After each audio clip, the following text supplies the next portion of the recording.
Hey, one more thing before you go. In a world full of stories, there are a few that inspire us beyond measure.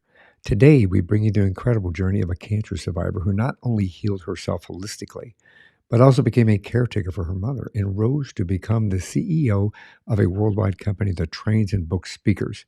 I'm your host, Michael Herst. Welcome to One More Thing Before You Go.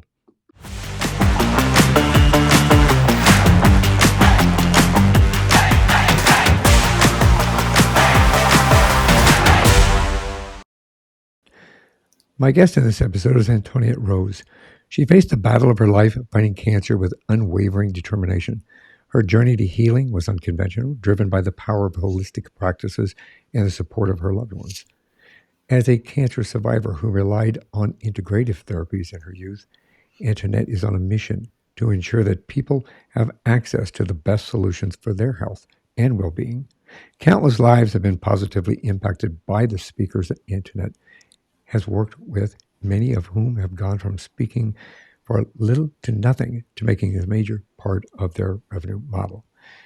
Antoinette is a dynamic, sought after speaker agent who is revolutionizing the health, well being, and optimum performance industry with a passion for empowering speakers to make a lasting impact. She developed a groundbreaking system for success that is changing the game for speakers and producers. And I am honored to have you on the show. Welcome to the show. Thank you, Michael. What a beautiful introduction. And I'll tell you what, I have been a fan of One More Thing Before You Go for quite a while. And so I'm super thrilled to be here with you today. I am grateful for that. I mean, we've had some discussions outside of this arena, and you know, I value you as an individual that creates a positive impact for the world around you and those that are coming up in this journey, especially with wellness and with helping individuals see their potential. So, thank you. I'm honored to have you here. Well, the feeling is very mutual. I'm excited to dive into our conversation. We've got a lot of things to cover, and we're going to do our best to get them all covered, or at least mostly covered, because we can always have you back on. I love having people back on. Shows that we have a continuing conversation with what's important in life. But I'd like to start at the beginning. Can you tell me where you grew up? Sure. I was born and raised for a while in Southern California, high school and college in Northern Nevada, got an internship way in the middle of the US in Texas in the mid 90s, early mid 90s. And that was a little crazy because at that point, my family was like, there's no Italians in Texas, right? They're either on the West Coast or the East Coast. Nobody's in the middle, except for maybe Florida. But actually, it really did wind up becoming my home. I was 26, and I did not realize there was big, beautiful, green, lush, open spaces still. At that age, I really still thought any land, any open spaces was either desert and tumbleweeds or swamp or just, steep hills. I didn't realize there was such vast beauty. So I wound up making this my home. And this works. I think. I mean, I'm sure that it is unusual for. I mean, there can be Italian Americans everywhere because you have a It's a little wonderful name. different now, right? It's a little different, yeah. I mean, they're all over the country. I mean, I have Italian heritage, so I respect that. I grew up with a whole group of Italians. My brother-in-law, my first brother-in-law, my sister's been remarried, but she married a guy from Rome. You know, when he moved here, he literally spoke no English. Wow. So, but he brought a lot of his friends over, and so yeah, I respect you. I A do lot of speak. passion in that family, I'm sure. Oh, there is. And love the food. When I got introduced at the age of 11 with Italian cuisine made from real Italians, yeah, it changed my life. Just Whole changed my different life. story. Yep. Yeah, it worked. My son got to backpack Italy. He had saved up all of his summer dollars, right? And I think he was 18, possibly 19. He basically was gone for 7 months Wow. in Italy, and then he traveled all over because at one point I did work with a ministry, so we just wound up having friends all over the world. And so I went from homeschooling my only biological child, right, my son, to him grabbing a backpack and traveling the world.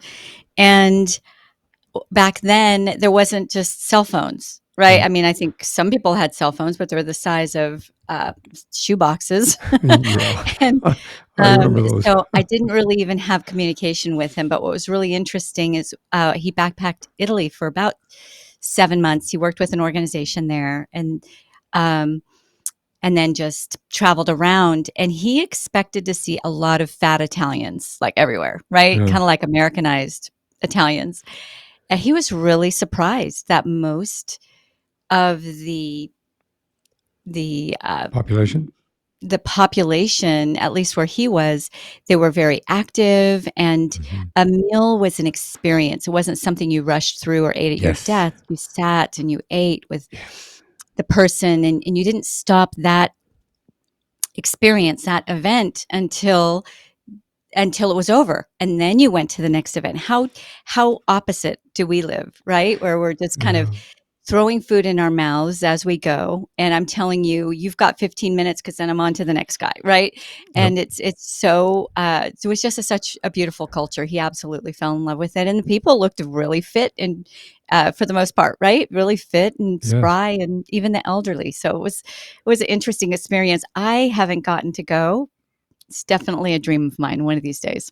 You need to go. You need to visit. You need to visit. It's really, it is. That's one thing that we learned as well, or I learned growing up. We had like a little Italy within the apartment complex that my sister and my brother-in-law managed. So they brought everybody over there, and they were there. I got to learn to speak Italian. Come si dice was like I learned come si dice, which is how do you say. That was the first Italian word I ever learned because so many people were going come si dice. I go come si dice. Point to something. Come si dice de inglese. This kind of. So I got to enjoy that and the food. And you're right, it's an experience. And Well, Americans, you know more than me. All I know are the cuss words because we would we would get yelled at in Italian. But yeah, my third generation and my family wanted to Americanize very quickly. They landed at Ellis Island, and back then there was a lot of it wasn't cool to be Italian or Irish or really anything. Um, and growing up in Brooklyn and Queens area, it was just a yeah, culture where my family wanted us to Americanize as quickly as possible. Sadly, because we didn't lose the food, we got the food right. and the cuss words, Yeah, but we you did, got to have the cuss words first. and the passion, but we lost the language, and it's always been something I say someday. We have Rosetta Stone, the whole thing. I just haven't been disciplined. Well, food first, then language. It's all good. Food Yeah, is a food universal. and Food love. can be a universal language, right? Yes, absolutely. Kind of. Yes. As a matter of fact, once in the 90s, I spent 7 weeks in Israel working with an orphanage there. And I was a single mom, and my son had just turned 5. And it was so beautiful to watch him play Mm, with the kids. They didn't know each other's languages. right. They would eat together and they would play together, and they figured it out, right? They knew Figure. how to communicate without Yeah, even knowing each other's language, even at a very, very young age. I just thought that was the most beautiful thing. Loved it it. is. It's very. It is. Children looking and seeing through children's eyes. I think we have lost that opportunity to understand that we can all get along and be human beings with each other. But Amen. we have to tell your story. Speaking of kids, as you're growing up, I know that you at a young age did you develop cancer? I did, yes. So just kind of dialing back a little bit, at a really young age, single digits. I think it was 8 or 9. I have to go back and really look at all the dates. My father was hit by a drunk driver, killed instantly, leaving my mom with me, my sister, and two of my brothers. I have 3 brothers. There was another mama in there somewhere. So we were left in a pretty desperate situation. We lost our house, all the things. My mom worked, but four kids. My brothers were babies. They were 18-month-old twins. And it was just a really tragic situation. Anyway, we all went into foster care while my mom just tried to get us a home and get back on our feet. It was obviously a very big grieving process. My dad was only 28. She was 28 when that happened. So during the time that I was in and out of foster homes, I began having a very difficult time walking. But all I wanted was our family to get back together, right? I wanted my brothers back. There were babies. I wasn't getting to see them grow up and all the milestones. My sister and I were put into our own foster care homes together, but we bounced around a bit. And I didn't want to do anything that was going to keep me from my family any longer. So I just kind of suffered in silence. And at one point, we were in a foster home this is in Southern California. The school that I was in was massive. So to get to one classroom to another classroom, it took very conscious effort for me to walk without showing the pain of just trying to get to that other classroom. Finally, we were reunited as a family, and it was really hard on my mom. So I didn't want to say anything because I just wanted to make everything easier for her, not harder. She's a beautiful woman. But again, just from a culture where I think she had a fifth grade education, hardest working, beautiful human being that I've ever known. But she was working 3 and 4 jobs, and I really had to step into a role that, made sure the kids were eating, and we had a towel to dry off with, and, all of those kinds of things. There wasn't time to be in pain. So, summer started coming to a close, and we were going shopping for our school clothing, right? And our routine was that we would go to different secondhand stores and pick out our clothes, and then we would go to a laundromat and get everything cleaned, and then really be able to try on the outfits and those kinds of things. So I was really excited to try my outfits on, and there was this. We got the clothes cleaned, or at least some of my things cleaned enough where I wanted to try them on. So I went into the little laundromat bathroom, and I was a pretty tiny gal. And the only mirror in that room was there was a pedestal sink and this little, mirror above the pedestal sink. So I pulled over the trash can, and there was just enough ledge on the trash can where I could kind of straddle it and step up onto it and see the clothing. Well, when I came down, something snapped, and it was I can almost still feel the pain right now. It was just there was no hiding it at that point. I came out of the bathroom. My mom knew something was up. She didn't even ask questions. She just grabbed up everything, the kids, and we went straight to the hospital. Well, that was the last time I saw outside of a hospital for a year straight, and then another year on and off, more on than off. What happened was they found that cancer had eaten away my pelvic area, and what had snapped was one of the last remaining bones that had been kind of holding me together. So they essentially scolded my mother and said, "How could you allow this child to be?" She had to have been in excruciating pain. "How could you have allowed this and let it go for so long?" And she tried to let them know she had absolutely no idea. They said, "Well, it's just too late. There's no hope for chemo, radiation, for any of the standard treatments. She has 6 weeks to 6 months at best." And so This was a 6 week to 6 month diagnosis for terminal cancer. for terminal, absolutely terminal. Yeah, it was too advanced. All I knew was all of a sudden all my family was coming, and they were bringing my puppy into Right. into the hospital, right? It was all just very, very surreal. And then the doctor came in. This was a hospital, small town hospital that we had initially gone to.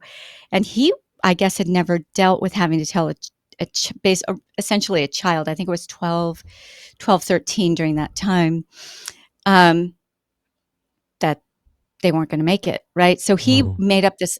elaborate story about, oh, I just broken a bone and they're going to put me in a body cast and all the things. But I could tell by my mom's face and my uncles and my family that there was something a lot more than that. So they got me ready to go home. They were going to send a bed home and all the things. And I just knew something was up.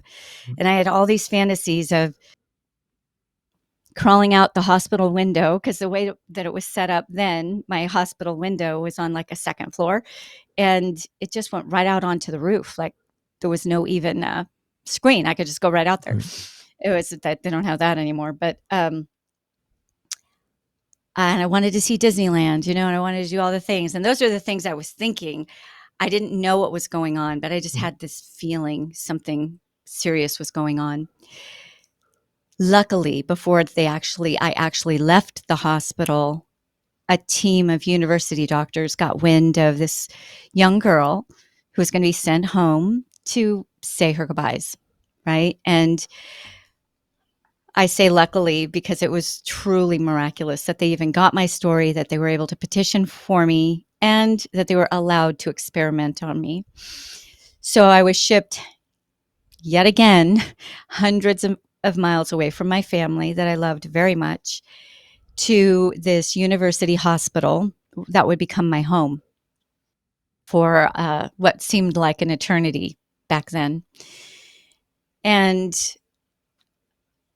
essentially, that began a pretty long journey, right? I was the unlucky child put in this hospital with very little hope. They were going to try some things, but there wasn't a whole lot of hope. What they were trying on me had only been done inside labs prior to me.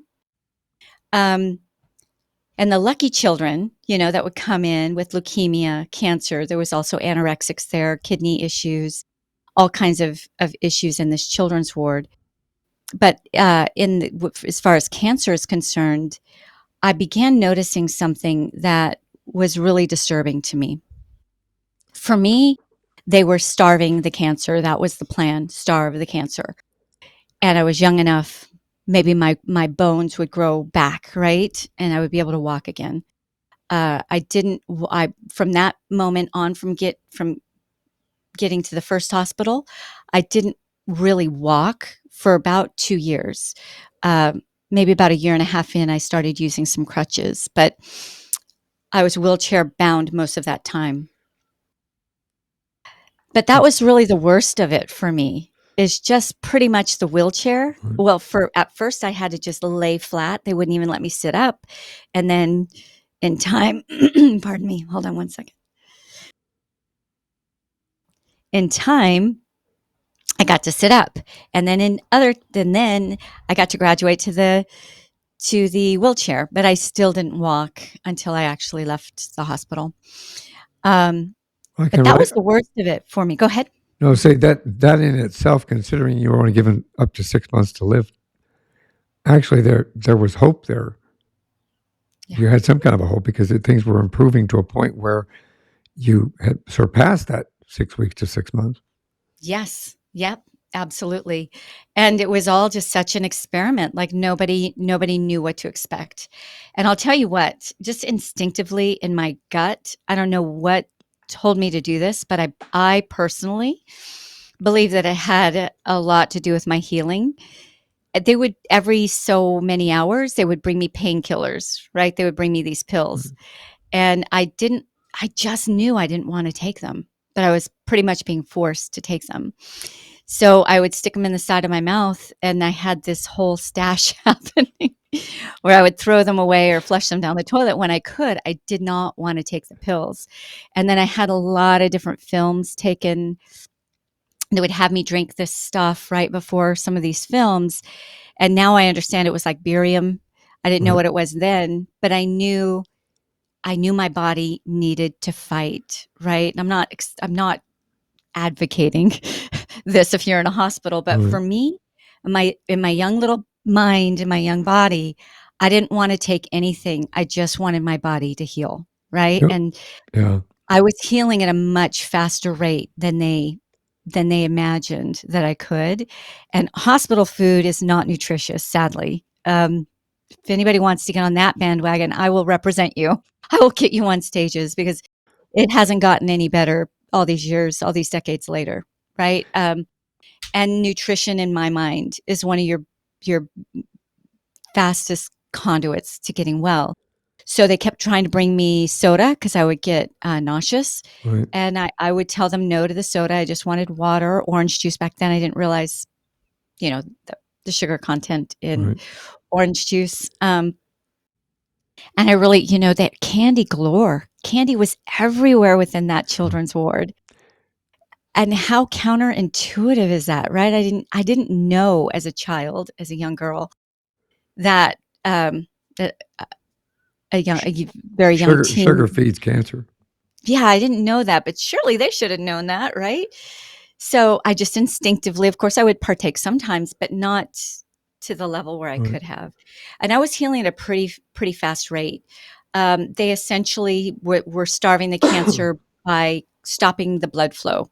I had several surgeries where they went in and did what they do, and they were experimenting on how not to feed the cancer. So that got stuck in my brain. Number one, Right. if you starve the cancer and it can't grow, then you get to live, right? So that was the one thing that stuck in my head. The other thing that stuck in my head was I didn't feel so unlucky. I came in looking like a normal kid, just like every other kid that came in, right? But I got to remain looking like a normal kid. I wasn't walking, but at least Right.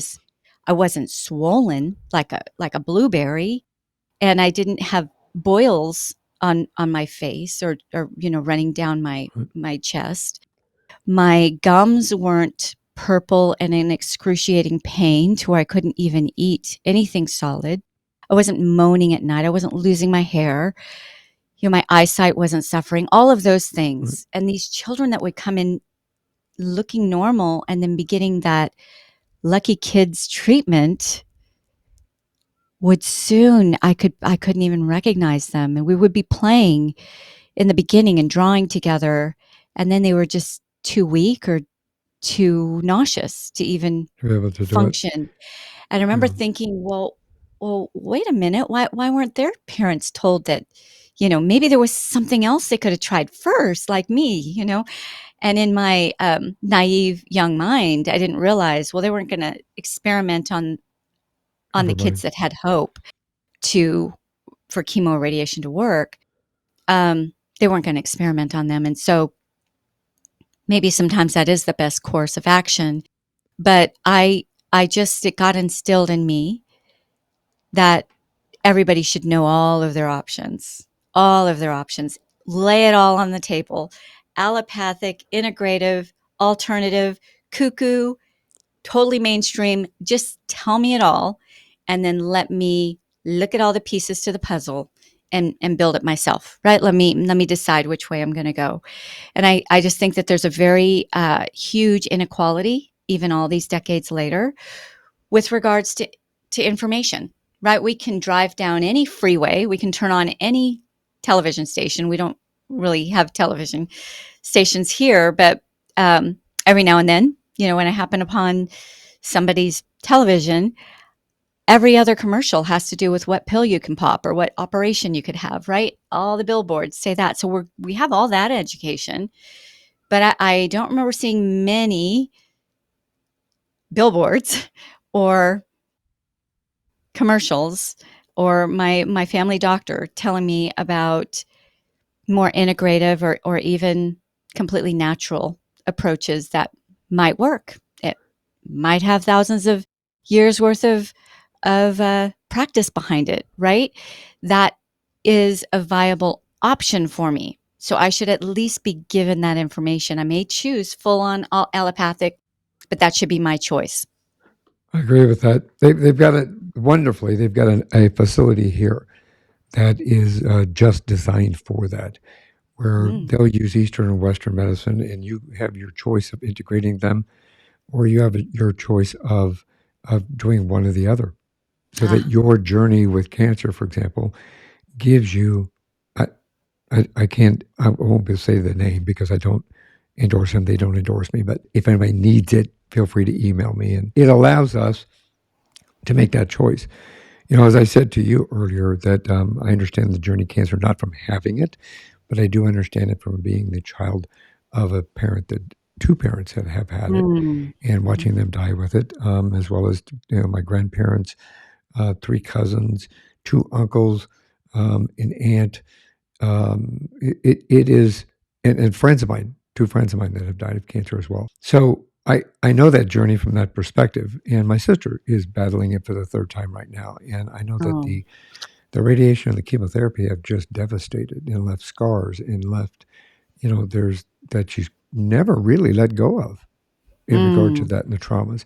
I really find it interesting, a couple of factors that you had mentioned a little bit ago.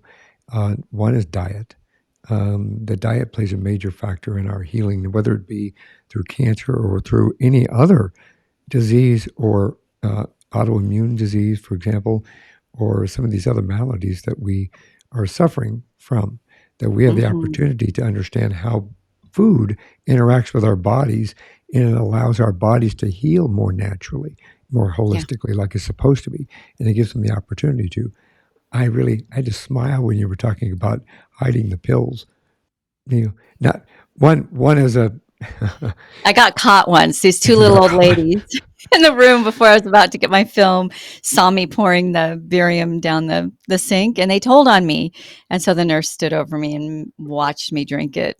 Oh, yeah, busted. Yeah. But the pain pills and things like that, I think that I can relate to that, and you recognizing that at that young age actually was a benefit to you. Internal, your internal intuition, the universe was talking to you, in my opinion, in regard to Mhm. that, because the impact that it has on your system for not allowing you to heal. And I find that amazing that you recognize that at your age without Yeah. any outside input from that. So that's brilliant. That's brilliant. And I'm sure that Yeah, had a lot. I do. I view that as a gift, right? An inner gift. And we're definitely not saying don't take it's got to be something Yeah, from within you. exactly. In this instance, they weren't sugar regulating pills. They were just simply for the pain. And I knew I can deal with the pain. I've been dealing with the pain, right? I just don't want these pills. But we're definitely not advocating. We're just what I am will always advocate for is your choice. You should be able to, just like you, Exactly. Michael. You should have that choice. I love that your doctor said, "Hey, it's his It's choice," his choice. even though the nurses are just doing what they think Right. they're supposed to do, and I believe that they're in that role because they have a heart of service, and they Right. truly believe that that was best for you. But you knew differently, Exactly. and look at the results. You healed faster because your body was able to do its work, What right? it's Instead supposed of to do. fighting the toxins. Yeah. What it's supposed to. I manage my disease with diet as well as meditation, yoga, Mm, tai chi, and herbs. And that's my choice. And I do it. I've yep. talked about it on this podcast since we started this podcast, so it's nothing new. But it, I think, from more a holistic approach to healing, is a wonderful opportunity for us to connect with our mind, body, and our soul, because it Yeah. allows our bodies to recognize what needs to be healed and then help us understand the steps that we need to take to heal. And you're an example of that, an exemplary example of that, because look at you now. If you would have just listened to the doctors in the first place, if you wouldn't have had that opportunity where somebody came in and said, "Hey, I think we can try this. You might, we want to put you in this program," and you had the determination and the knowledge from inside, then we wouldn't be having this conversation right here. And you wouldn't have had this company that you have built that has wellness in its name. Oh, you just hit the nail on the head. So I will speak to that because that's definitely sometimes the most difficult seasons in our lives create the most beautiful journey, right? And so I'm thankful for that because I outside of having had that experience, who knows what I would have chosen for my career. But I did decide very early on as I saw my friends who'd become my family in that children's ward, and they would suddenly disappear. And I was just told that they were taken to another ward. Well, I knew that meant that they were probably taken to ICU. And Many of them didn't get to leave that hospital, at least not with their life, not with their breath still in them.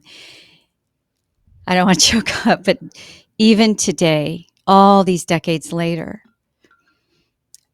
I wake up every morning wanting to be their faces because they didn't get to live out their lives and figure out what their dreams were and make mistakes and have children and have the ups and downs of life. They didn't get a voice, right? And I want to be their voice. And the only way that I can do that is to make sure that every effort I make is one more step to information, right? We are in a digital age, which is great. That's amazing in itself. But it's still so lopsided, especially when it comes to our health and well-being with regards to what our options are when we're faced with something serious, whether it's Crohn's, diabetes, cancer, whatever it might be.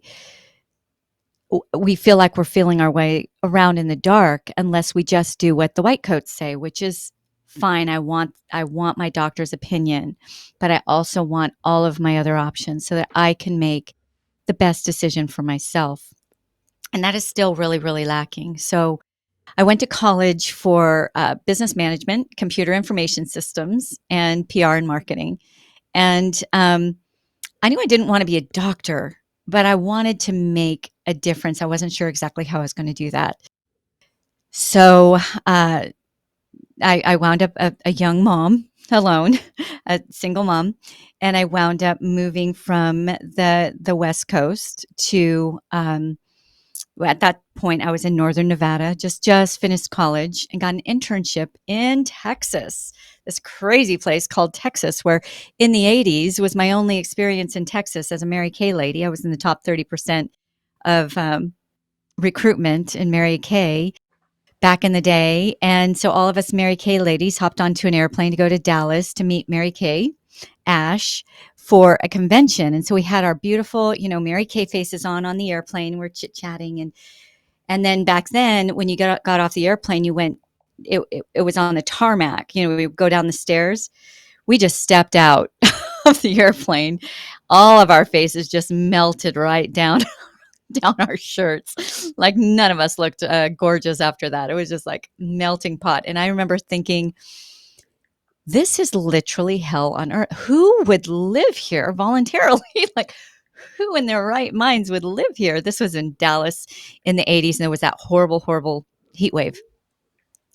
Anyway, I remember thinking Texas is the last place I would ever want to live. And then lo and behold, right out of college, I got this opportunity to work with a magazine out here.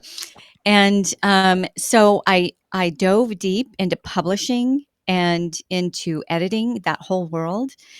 And I headed up this. It was a Christian magazine. It was internationally acclaimed, and so I was the art director, the editorial director, the managing editor. I just stepped into those roles accidentally.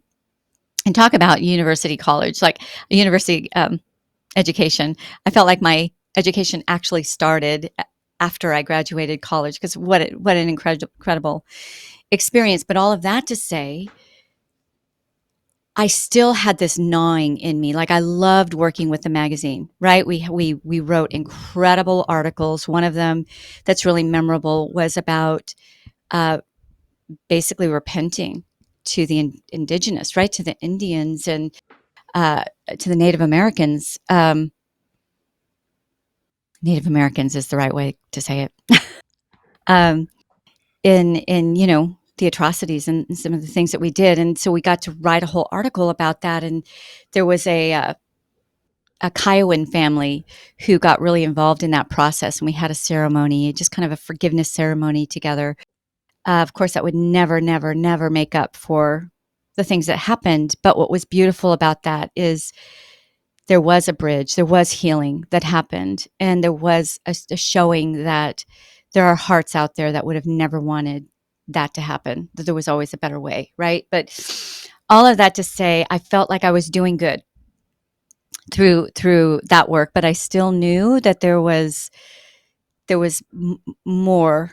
I wanted to work for the faces of my of what had become my family that didn't get to live out their lives. And so um, after a season of that, I worked with School of Writing, University of the Nations. Like I went through all of this incredible journey, desktop publishing school, this whole beautiful journey. But then it came time for me to move to the next level. So I started my own marketing company, my own marketing agency. I was homeschooling my son. I opened a bed and breakfast, and so through the bed and breakfast, I'm like, hey, I could open this up, during the weekdays when I don't have guests, and hold wellness events. So I started holding just these little wellness events. I just make up some flyers. I'd stick them in chiropractic offices and acupuncturist offices and all the health food stores. And I had another miracle that I was able to buy a home. I can share that story another time, but it was much bigger than I needed because it was just me and my son. Right. So I made most of it a bed and breakfast, and the lounge was 650 square feet alone. Wow. So it just got to the point where there was bulging at the seams. People were standing outside the door on the deck to come to these events. I realized there's a real hunger. Mhm. People want to know what their options are. So then I rented the community center. We grew out of the community center. Then I rented the rose garden, the whole rose garden, right? We grew out of that. And so then I rented the convention centers. And then there came my massive events and my journey that really led to what I am now, a speaker agent. So I was getting speakers at that time on my stages. Now I get speakers on other people's stages, but it's all very handpicked. I'm known for finding hidden Mhm. gems. Big names, great. Those are great sprinkled in. But what I want is to know those voices Mhm. of those hidden gems out there that they have solutions. They have curated information, years of knowledge, years of research, years of actually helping patients get well when oftentimes there was no hope. And once they graduate to the next level of life, right? Right. Or they retire, all that curated knowledge is often retires with them. Very little of it goes with them. I want Mhm. their voices to be heard.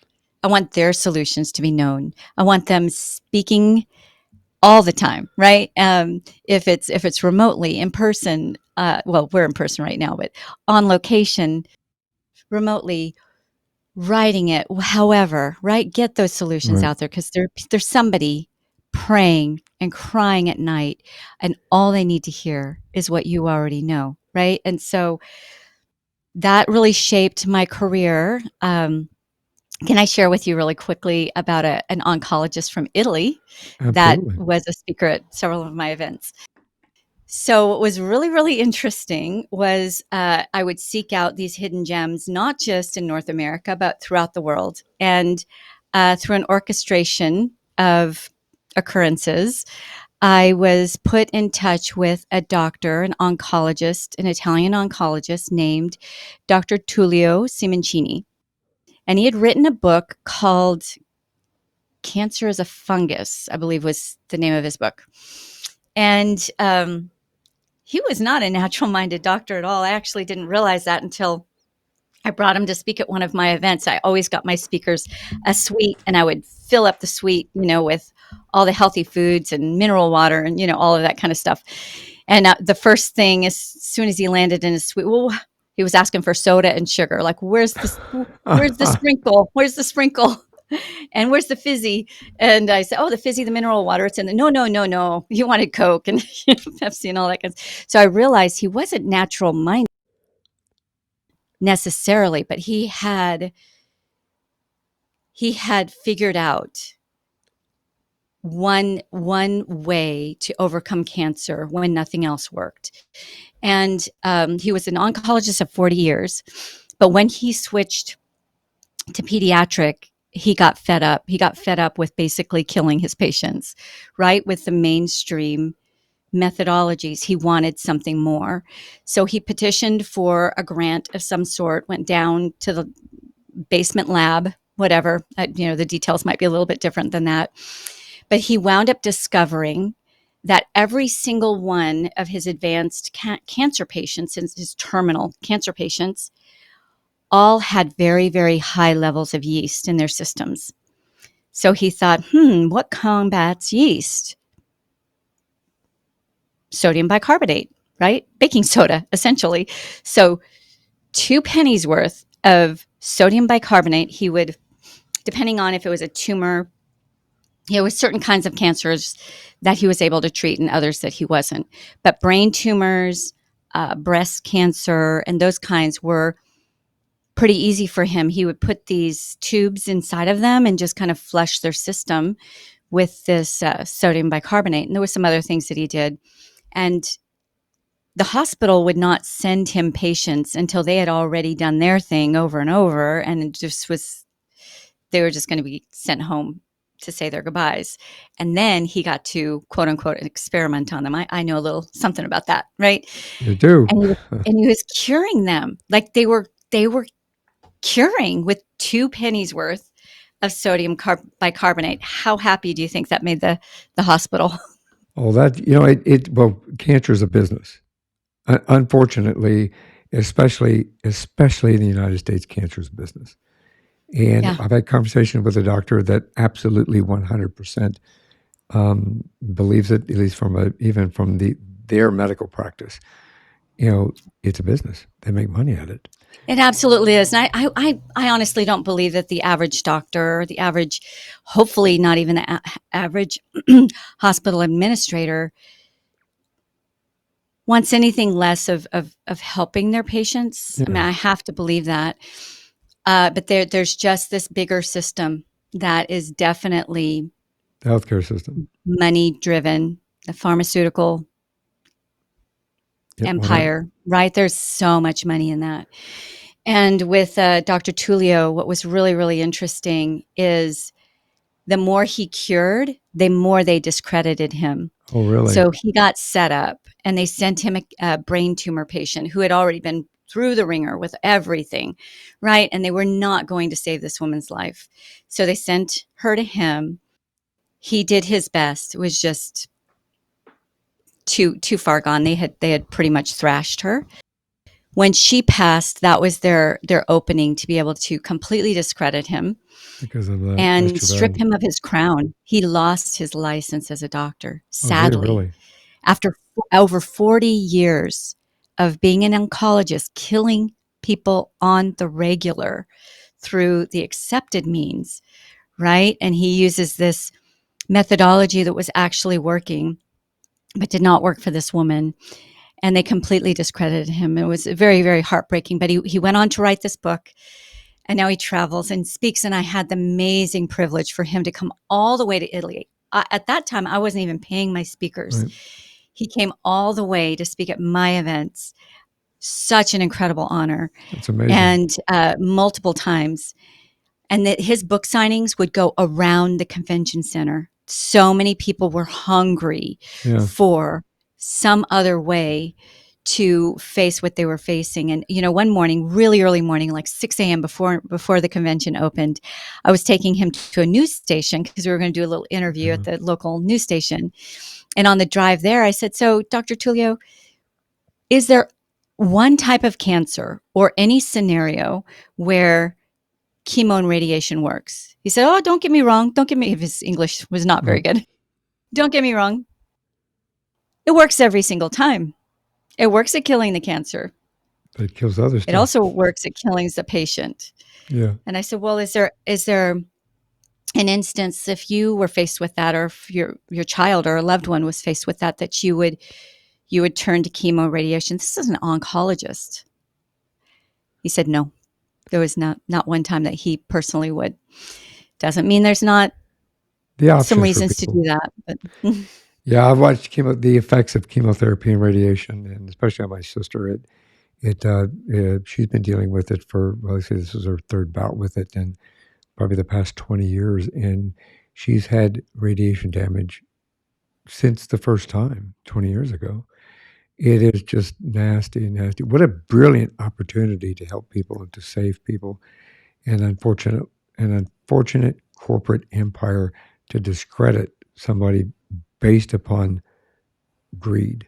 And that's my Mhm. opinion, you know, Yeah. out loud. That's just my opinion out loud.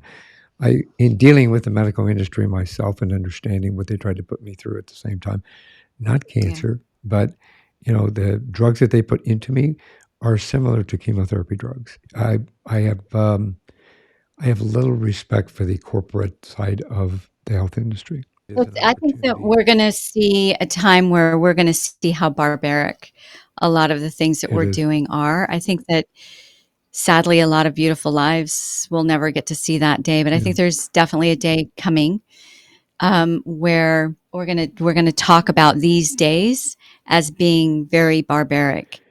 Um, I think that if the pandemic came with any gifts, which it did come with its Yeah. own gifts, Double one edged of them sword. was it definitely.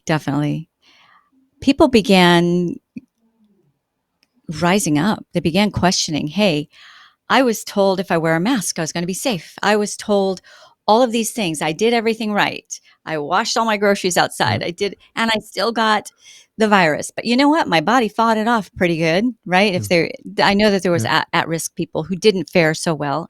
Definitely not going to demean that, but to close down the entire world, honestly, right? And so everybody who did everything just right began to think, maybe the white coats don't know everything, right? I respect them, I respect their position, but I no longer worship them, and I'm going to be okay about listening to my own gut and maybe listening to some outside of the box solutions, because there might be some real wisdom there. Well, I agree. I do agree with that. Like I said, if I wouldn't be here talking to you myself, because typically the individuals that are on the drugs that they had me on have a life expectancy of about 15 years while they're on those drugs. Oh And man. I stopped those drugs at least 15 years ago. Wow. So And look at all realistically, the beautiful work you're doing, right? That wouldn't be getting done. well, thank you for that. I'm humbled by that statement. But yes, I wouldn't be having conversations like we're having right now, or the conversations that I've had in the past, the last 340 conversations that I've had. Mhm. It. I think that integrating a holistic approach as a choice within our environment is a better way of allowing us to choose how we want to manage our own health. And with that understanding, education is an inherent part of having that understanding. If we are educated and are allowed to understand that we do have options that aren't necessarily just sitting in a pill bottle or in a vial or in an injection. You can't see my hands over here. I'm talking Italian over here. That's how you do it. um, it's you if you don't if we're not educated from that perspective, anybody that's out there listening, when you watch them do an advertisement for a drug, for example, on TV, listen to what they tell you it fixes, and then listen to the list that's behind it of all the adverse effects that come with it. Yeah. And it will make you second guess whether or not you actually want to try that or look for an alternative. I've spoken with people who have taken and cured. Now, this is their experiences, and you can listen to their own words on this podcast. MS, okay, ALS. I talked to a woman that was given 3 months to live, ALS. I was talking to her 5 years after they gave her a 3-month death sentence. And Wow. so many other diseases that would, if you would have listened and not taken a proactive approach in regard to coming up with a solution that was not so detrimental on the outside as well as the inside, then they wouldn't be there talking with me on the in this podcast or this show. Right. So again, yeah, it's always an opportunity for being educated. Education creates knowledge. Knowledge then creates Mhm. opportunity for us to make And a power. choice and Power, power. right? There's power in knowledge. And, the work that you're doing, I applaud those who are actually getting not only their voices out there, but other people's voices out there. We don't know who's going to hop on here either today, right? Or a year from now, because this lives in infamousy, Yes. right? Is that even the right word? Um, but this lives on in our digital world.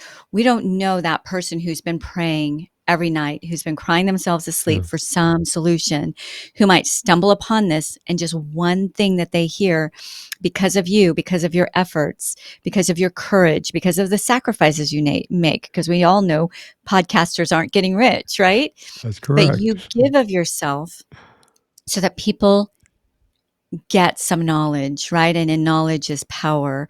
And that's a very, very beautiful thing. We think that we've got the internet, right? We've got television. We have all the knowledge that we need. You shared your story about, had you not made some different choices, it's very, very likely you wouldn't be here right now. I had one of my closest girlfriends who, beautiful woman, very, very damaged from some childhood traumas, and she had come such a long way, and she had two twin boys, very handsome, amazing twin boys, and she'd become a very well-known fiction author. Like, she was killing it with her books.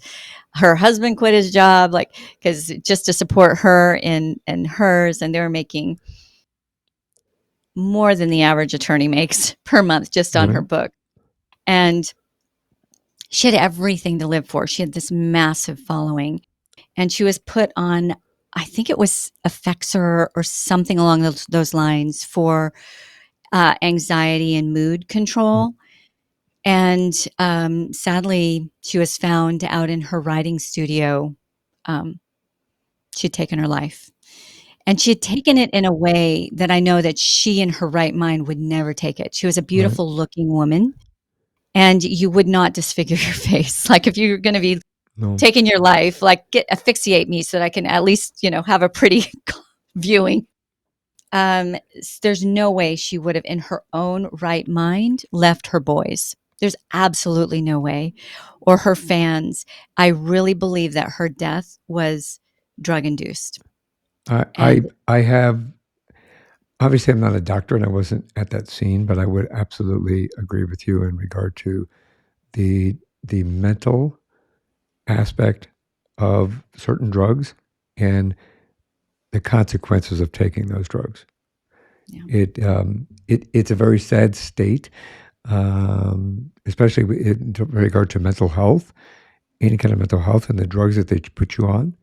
I have We'll discuss at another time when we're talking privately. But there are some family members that I have that are literally were put on different drugs that interacted with them at such a point that they were close to doing that. But luckily, Mm. intervention was put into place to allow it not to happen. And it was a direct result of the drugs that they mixed together that weren't supposed to be mixed together within our system for mental health. So very sad, very sad, very sad. Yeah. I'm sorry for that. Um, I could talk to you for another hour. I could talk to you another 2 hours. You've got Ditto so you. much more that you could share. So I would like to kind of help people understand how to get in touch with you because you have an amazing opportunity for those individuals that have a voice that are looking to share that voice. I do have a lot of people on this.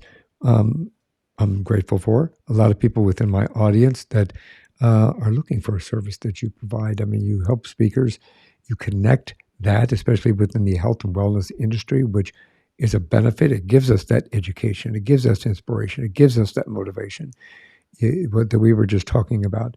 So, can you please help us understand how to get in touch with you and what you provide? Sure. Thank you for that. Thank you for that. Like you so eloquently said, absolutely. If you are a hidden gem out there, you've got a message to share and you just don't know what steps to take, like how to do that. Um, I have a full service agency. I take you from where you are to where you want to scale to and everything in between. We have a full research team, outreach team, the whole nine yards. I would definitely love to meet with you. It always begins with an interview, and the interview is actually fully free and it can qualify you to become a recommended speaker at no cost. So if you're ready and willing to put in the hard work that it takes to get your voice out there, because it's not easy. even with everything that me and my team does, there's still some work on your part. But if you're willing and you're passionate about it, then definitely set up a time to meet with me, and I will interview you. If nothing else, if we don't get to go any steps further, I will definitely consider you as a recommended speaker. So to get there, I actually have a link that I'll provide Michael with that will get you to my calendar where you can book 20 minutes with me for that interview. You can also probably find it through my website. You might have to email us, though. We took it off the website because I was getting far too many requests and many people that I wouldn't necessarily welcome representing.